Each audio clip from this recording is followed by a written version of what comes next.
What is the best vitamin C serum for the face, you might ask? This is a really hot topic in skincare, and it's one of the most popular skincare searches online. Spoiler alert, no one can actually tell you what the best vitamin C serum is going to be for your skin. When you go Googling what is the best vitamin C serum for the face, guess what you're gonna get? Ads for vitamin C serums. That's how Googling works. So you're by and large relying on someone else's experience, and as you'll hear in this video, there are a lot of issues surrounding vitamin C, the different types of vitamin C serums out there, things that you really want to consider. Vitamin C is ascorbic acid. It's an antioxidant, and it's the most abundant antioxidant in your skin. But your body doesn't actually make vitamin C, you have to get it from your diet. Vitamin C gets used and abused by environmental exposures like ultraviolet radiation especially, as well as infrared radiation, pollution. It plays a critical role in so many vital processes to the health of your skin. It is essential for the formation of collagen, and we all are trying to preserve and hold on to and protect our collagen, because destruction of collagen, which occurs naturally with age and is accelerated with excessive UV exposure, that's the root of wrinkle formation right there. And that's what people are seeking to prevent when they go out and get a vitamin C serum, among other possible benefits. What else can vitamin C possibly do for your skin? It's an antioxidant. As an antioxidant, vitamin C is really important for protecting your skin from the damaging effects of free radicals that are generated upon exposure to ultraviolet radiation, as well as other environmental stressors. This is really important. Free radicals, they oxidize lipids that make up the cells of your skin. They also damage DNA, and they likewise are involved in destroying collagen prematurely. From an anti-aging angle, vitamin C reduces inflammation, and it also helps to reduce the overall burden of damage to the skin upon exposure to UV rays. This has actually been very nicely demonstrated in actual human people, clinically as well as under the microscope. Something people don't realize, but UV exposure from the sun suppresses the immune system in your skin. This is part of why UV rays, in part, cause skin cancers, because by suppressing the immune system in the skin, it reduces your body's ability to get rid of damaged cells and to react to damaged DNA properly. So you're more susceptible to forming skin cancers as a result of UV exposure. And vitamin C can put the brakes on this. When we're speaking of collagen, not only is vitamin C critical for just actually making collagen, but it also inhibits the expression of something called matrix metalloproteinase enzymes. These are enzymes that get activated when you do go out in the sun and are exposed to those UV rays, and they're the enzymes that end up destroying our collagen. Vitamin C not only is critical for forming good healthy collagen, but it also protects it from environmental stressors. In addition to simply seeking it out for anti-aging purposes, and anti-aging I say globally to refer to the visible signs of photoaging like wrinkles, fine lines, discoloration, skin yellowing, loss of elasticity. But many people also deal with hyperpigmentation outside of just photoaging, and they are seeking to improve this. Vitamin C is a beneficial ingredient for hyperpigmentation because it can actually inhibit excessive pigment production. It does this because it competes with copper in the active part of the enzyme tyrosinase, which is what is responsible for making pigment, either related to a primary issue like melasma or post-inflammatory hyperpigmentation, or hyperpigmentation as a result of age-related changes and excessive UV exposure. We do have a handful of human studies where they put vitamin C on the skin of people and showed benefits. One trial of subjects who applied 10% vitamin C to the skin daily for 12 weeks, they had a statistically significant decrease in photo-age scores as well as wrinkling. This group also took skin biopsies, and they showed that there was an improvement in collagen. 12 weeks is a pretty limited time though. And if you think about it critically, in order to maintain the benefits of topical vitamin C, you're likely going to have to use it on a continual basis. So what exactly does that look like long term? We don't have a ton of research to really address the long-term use of topical vitamin C, and by long term I'm talking about years. Another study looked outwards to 6 months, and it was a double-blind placebo-controlled trial involving 6 months of vitamin C 5%, and they looked at structural improvements in the skin both clinically as well as under the microscope. Overall, participants in this study did show an improvement in skin furrowing, both clinically as well as under the microscope. Narrowing in on the role of applying vitamin C to your skin for hyperpigmentation, the majority of studies actually focus mostly on melasma, a condition of hyperpigmentation hyperpigmentation that's actually quite complex.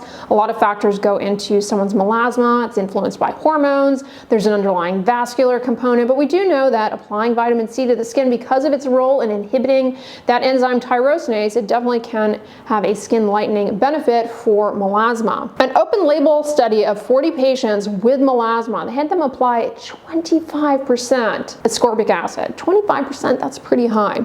They did this for 16 weeks, and at the end of the study, they had a statistically significant decrease in melasma severity, as well as improvements in skin pigmentation and overall melasma-related quality of life metrics. When compared to the gold standard topical for hyperpigmentation, 4% hydroquinone, 5% ascorbic acid had similar benefits in terms of a reduction in colorimetry for melasma. However, both the patients as well as the researchers grading them clinically didn't really notice much improvement in comparison to hydroquinone. The real issue here is that vitamin C, it has a lot of limitations. When we're talking about vitamin C and the research that I've just gone over, we're talking about L-ascorbic acid, the active form of vitamin C.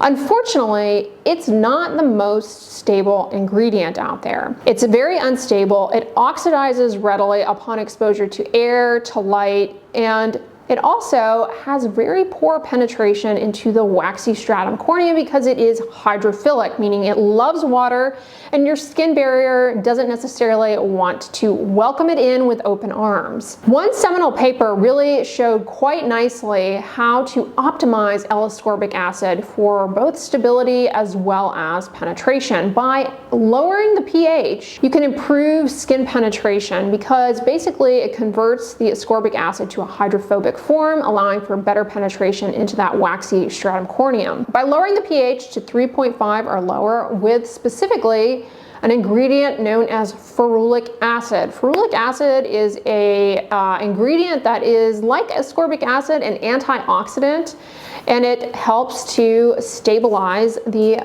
vitamin C and keep it in a form that is more welcoming by the stratum corneum. The percentage of ascorbic acid also matters. It's been shown that anywhere between 8 to 20% ascorbic acid is necessary in order for it to be sufficiently stable and penetrate to the skin, provided these other factors are in play.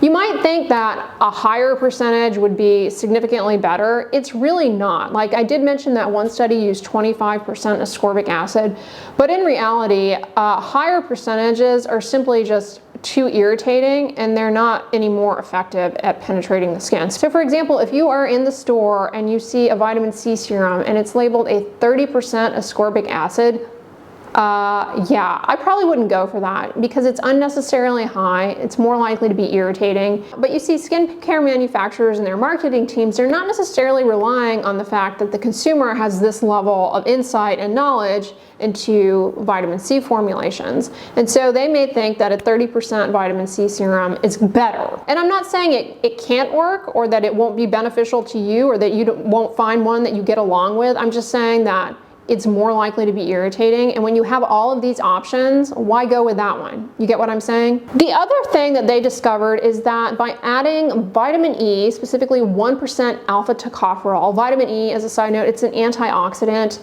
and there are a few different forms that you will find in cosmetic topical preparations. Specifically 1% alpha tocopherol also is important. Alpha tocopherol and L-ascorbic acid, they're an interactive pairing in tissues. Alpha tocopherol, otherwise known as vitamin E, it helps to neutralize oxidative stress and lipids, and in doing so, it helps to regenerate L-ascorbic acid. So by doing its thing, it also helps to improve L-ascorbic acid levels. So they're a nice pairing together. If that sounds way too complicated and like way too much science for you to think about, I totally agree.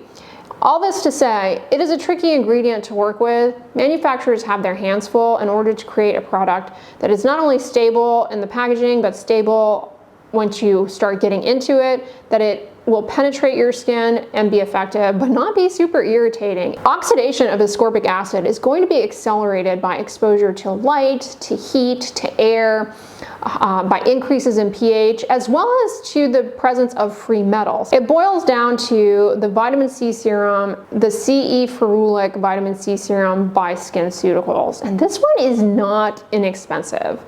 However, it is the one that we're talking about here, where it's actually formulated in a way and has been shown to be stable and to get into the skin. So if you truly want the benefits of ascorbic acid for collagen, for helping with sun damage, if you want an evidence-based ascorbic acid, that's the one. That's the most evidence-based one. Now, there are products out there on the market that copycat the formula. I've reviewed those on here before.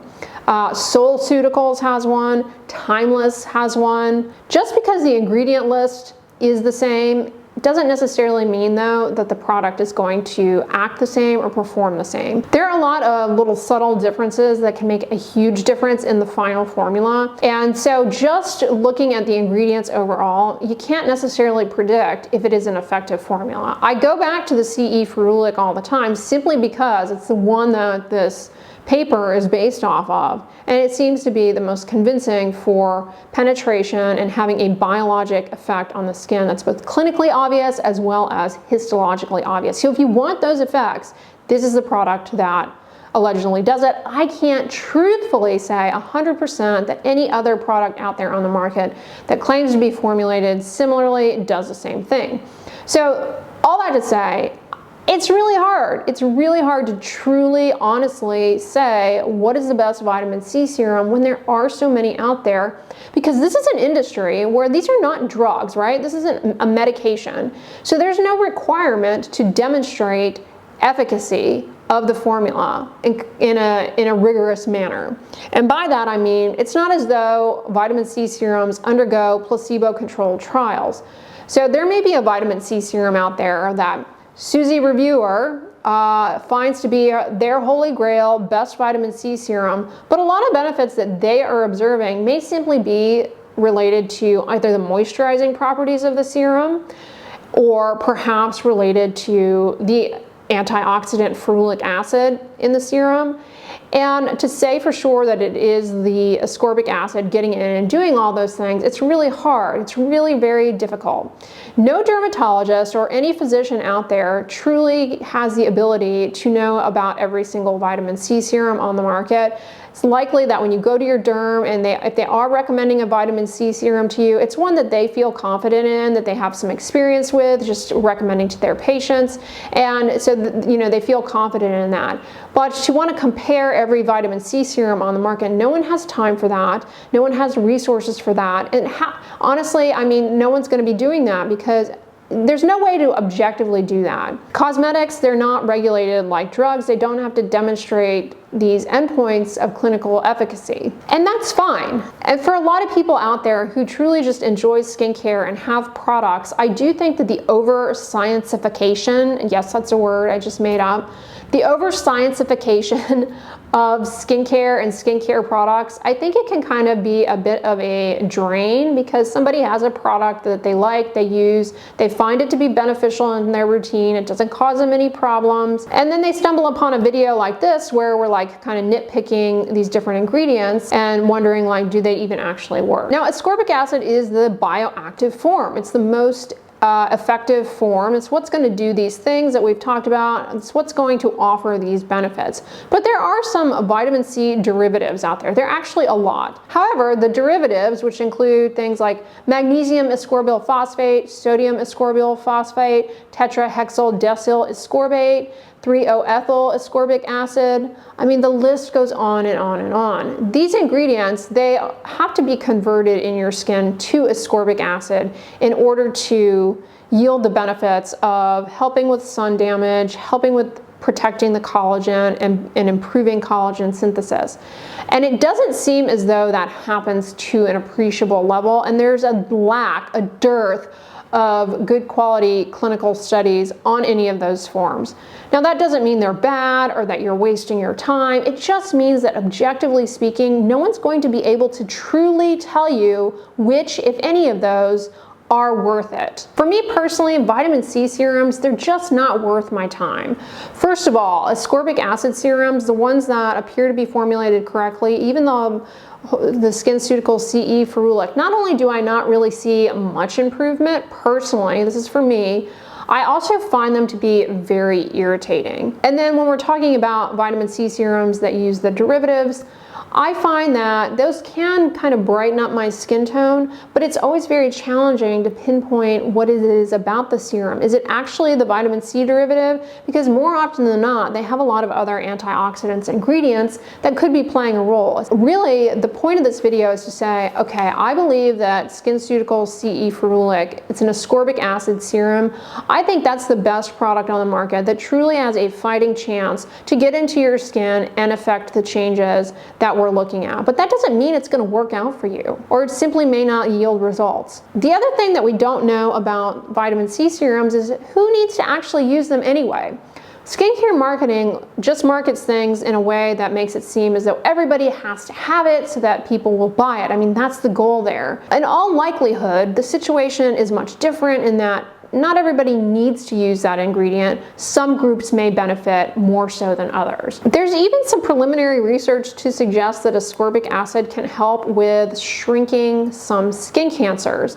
And that's an area where we really do need more research because, as you can imagine, skin cancers are so common, especially since the number of people over the age of 65 continues to grow and grow. Like a really significant portion of our population is older adults who make these skin cancers in greater numbers. You can make them when you're younger, of course, but the older you get, the more likely you are to develop these. And so we're seeing more and more, and the rates are going up and up and up.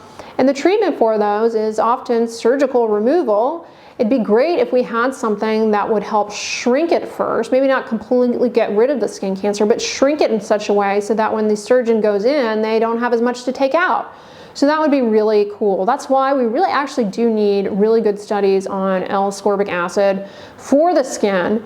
But in the meantime, there's so much background noise from the skincare market, the cosmetic industry, because this isn't a medication, right? It's not a drug, it's not a treatment, it's not FDA approved for anything. And so we're left as consumers not really knowing like where to go. We're just inundated with ads for these things. A lot of you guys have abandoned the vitamin C train a long time ago, but many of you continue to use your vitamin C serum because you like it, you enjoy it, you find that it's beneficial, and I say stick with it. But don't be misled by marketing that makes it seem as though you need to use this. You don't need to use a vitamin C serum, and there are a lot of issues with them. And in my personal opinion, the vast majority of them probably don't work. But I can't say that 100% because I don't have, there are no studies out there to back up these opinions. It's really just the nature of their limitations that makes me think that. If you're using a vitamin C serum, it's working for you, you find it's beneficial, you tolerate it, it's not causing any problems for you, I would not necessarily abandon that and go out and buy the SkinCeuticals CE Ferulic one just because I've made this video saying that that's the one I have most confidence in. Again, these are not medications, so I don't have anything to back up that the SkinCeuticals one is any better than the one that you are actually using. You may have found the best one. So I do really think that when it comes to vitamin C serums, it's a matter of personal preference, but 100% they are not necessary in a skincare routine.